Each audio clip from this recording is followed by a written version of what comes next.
بسم اللہ الرحمن الرحیم۔ گاؤں برج رن سنگھ، تحصیل چونیا، ضلع قصور کے علاقہ میں سردار مکھن سنگھ کے گھر جو اولاد بھی پیدا ہوتی وہ زندہ نہ بچ پاتی۔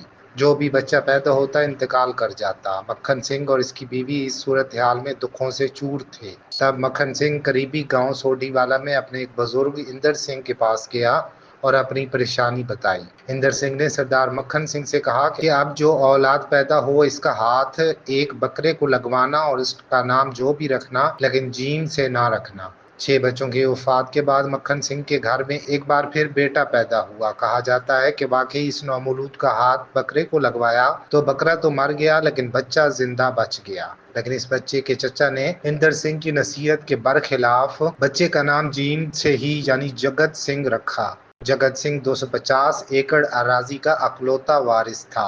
اوائل عمری میں ہی جگت سنگھ کا باپ سردار مکھن سنگھ مر گیا اور اس کی پرورش اس کے چچا سردار روپ سنگھ نے کی۔ جگت سنگھ کی شادی تلونڈی گاؤں کی اندر کور سے ہوئی۔ جگت سنگھ کی ایک ہی بیٹی تھی جس کا نام گلاب کور تھا اور وہ 1919 میں پیدا ہوئی تھی۔ جگت سنگھ کبڈی کا کھلاڑی تھا اور کثرتی بدن کا مالک ہونے کی وجہ سے کبڈی میں کوئی اس کا جوڑ نہیں تھا۔ جلد ہی جگت سنگھ نے اپنا نام پیدا کر لیا اور اس کی بہادری اور کبڈی کے داؤ پیچ کے چرچے دور دور تک پھیل گئے۔ بے مثال شہرت کے حامل جگت سنگھ کے ڈنکے پورے پنجاب میں بجتے تھے۔ آخرکار اس کی شہرت ہی اس کی دشمن بن گئی اور کال موکل کے گاؤں کے ذیلدار نے اس کی شہرت سے خائف ہو کر فرنگی سرکار میں اپنا اثر و رسوخ استعمال کرتے ہوئے جگت سنگھ پر جھوٹا مقدمہ درج کروا دیا۔ اس جھوٹے کیس کی بدولت جگت سنگھ کو 4 سال کی سزا ہو گئی۔ 4 سال کی سزا کاٹ کر جگت سنگھ واپس آیا تو انہی دنوں بائی پھیرو میں ڈکیتی کی ایک بڑی واردات ہوئی۔ ذیلدار اور اس کے دوست انسپکٹر اصغر علی نے ایک بار پھر اس ڈکیتی کو جگت سنگھ کے خلاف استعمال کرنے کا سوچا